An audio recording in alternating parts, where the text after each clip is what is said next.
Danes v Pomurskem dnevniku. Jevšek, lekarne ne poslujejo zakonito. Policisti začeli stavko. Ukradla dobrih 40 tisočakov. Nova pošiljka snega. Vreme jutri bo oblačno.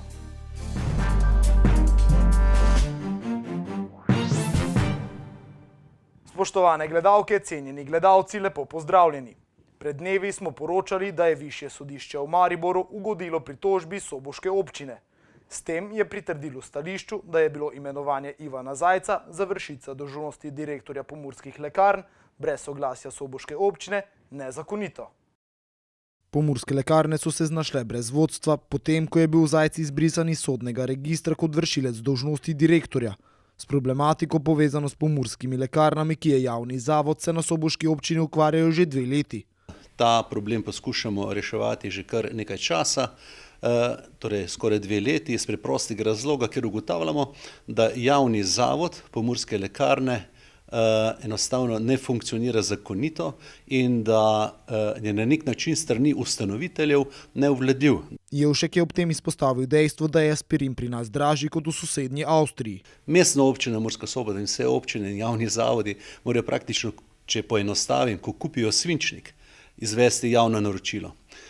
Pomurske lekarne ravnajo drugače že 10 let, pravzaprav pri nekaj milijonskem prometu, 240 milijonov prometa v 10 letih, ne izvaja javnega naročila, ampak se dogovarjajo za nabavo zdravil direktno v tem kontekstu. Ti mi boš nabavljal zdravila po tej in tej ceni, ki jo določi seveda tisti dobavitelj. Kaj je pa posledica tega? Posledica tega je pa to, da plačujemo dražje zdravila. In ni slučajno, da je aspirin v Murski Soboti dražji kot v Avstriji, v sosednjem Bad Radgersburgu. Država sicer določi najvišjo ceno zdravila, ki pa jo lahko lekarne s pogajanji znižajo. Res je, da država določi maksimalno ceno zdravila, vendar imajo možnost potem lekarne za pogajanje z različnimi dobavitelji to ceno znižati. In tega se tukaj v pomurskih lekarnah in še nekaterih lekarnah v Sloveniji ne počne. Podal je tudi primerjavo s kliničnim centrom Ljubljana, kjer ni bil upoštevan zakon o javnih naročilih. Vkolikor bo prišlo do podobne situacije kot v kliničnem centru, da bo državna direkcija, revizijska direkcija naložila kazen pomurskim lekarnam, smo zelo jasno povedali tudi članom sveta ustanoviteljic in pa tudi obvestili o tem ostale ustanovitelje, da bomo zahtevali individualno odškodninsko odgovornost tistih članov sveta, ki so glasovali za to, da se ta nezakonitost izvaja, kot se izvaja. Direktor v javnem zavodu lekarne je lahko samo farmacevt. To je lahko samo nekdo, ki je farmacevt po poklicu. In zaradi tega jaz odločno in kategorično zavračam vsa namigovanja, da iz političnih ali kakršnihkoli drugih razlogov nastavljamo svoje ljudi. Direktor v javnem zavodu lekarne lahko samo farmacevt.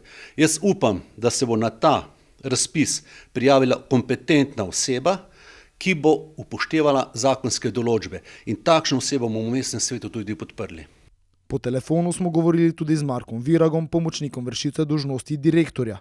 Ta nam je povedal, da zadeve trenutno ne bodo posebej komentirali, da pa bo v sredo sklicana seja sveta zavoda Pomurskih lekarn, na kateri bodo obravnavali omenjeno tematiko. Policisti so danes ob 7 uri začeli stavko, ki jo nameravajo nadaljevati do izpolnitve zahtev. Stavko sta sicer skupaj napovedala oba policijska sindikata. Stavki naj bi se po prvih podatkih pridružilo 9000 zaposlenih v policiji in na notranjem ministrstvu. Kot so poudarili, želijo policistom vrniti status, ki si ga zaslužijo. Zadnja policijska stavka je potekala med 18. novembrom 2015 in 2. junijem 2016. Takrat sta sindikata z vlado dosegla sporazum, ki je policistom prinesel višje plače.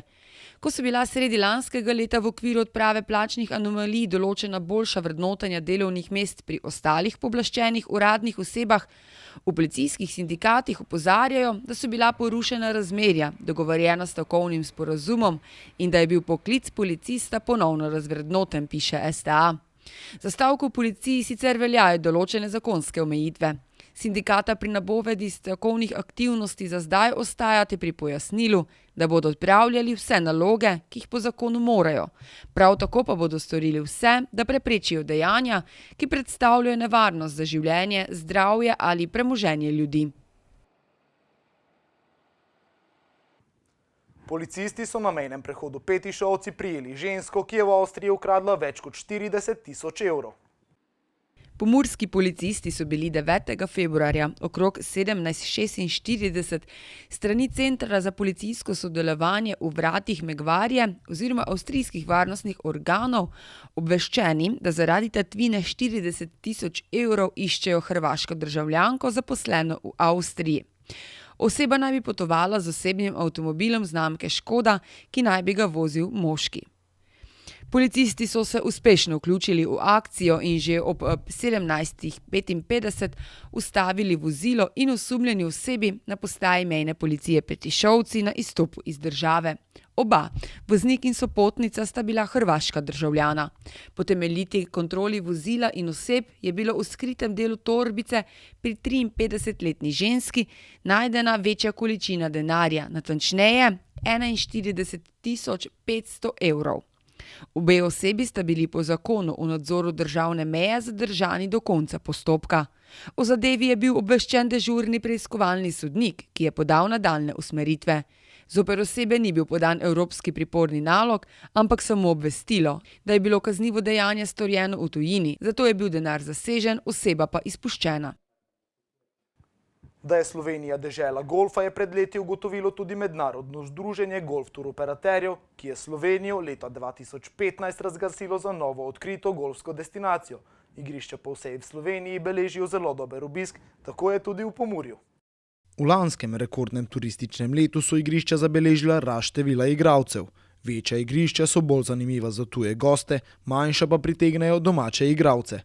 Igrišče Livada v Termah 3000 v Moravskih Toplicah ponuja 18 igralnih pol, med njimi je tudi najdaljše igralno polje v Sloveniji. Porast glede na leto 2016 pa je po nekaterih podatkih približno 4-odstoten. Kot je za STA povedal vodja igrišča Jože Pucko, so golfisti v 40% gostje iz tujine. Ti so tudi dobri potrošniki, saj jih poleg dobre infrastrukture za golf ob kratkem bivanju pri njih zanimajo tudi dobra hrana in pijača, prav tako pa tudi termalna voda. Celotno Slovenijo je ponovno zajelo obilno sneženje, snega pa smo deležni tudi v Pomurju.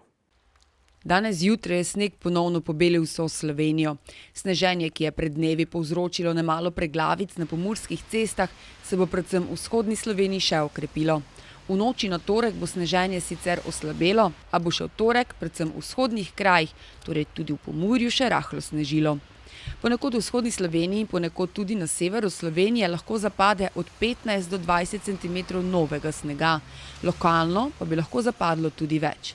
Najmanj snega naj bi tokrat bili deležni v Ljubljanski kotlini in pričakovano po nižinah Primorske. Na Sobota Info poročajo o nesreči vlaka, v kateri je umrla ena oseba, več pa je poškodovanih. Več na sobotainfo.com, mi pa si poglejmo še kratke novice.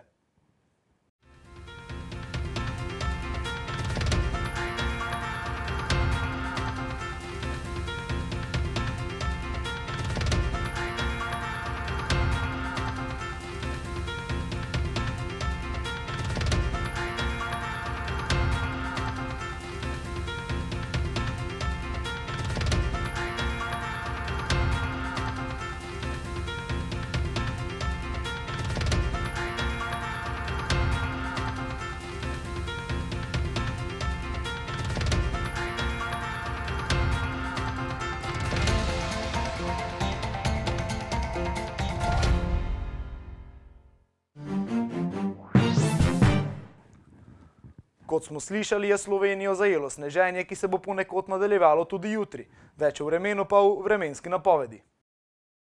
Danes smo imeli oblačen dan s padavinami in temperaturami okrog 2 stopinj nad ničlo. Opoldne ste v Krajinskem parku Goričko, Murski Soboti in Radencih namerili stopinjo nad ničlo, v Lendavi pa 2. Jutri bo oblačno, predvsem na jugu in vzhodu države bo občasno še rahlo snežilo. Pihal bo severovzhodni veter, na Primorskem zjutraj zmerna do močna burja, ki bo čez dan slabela.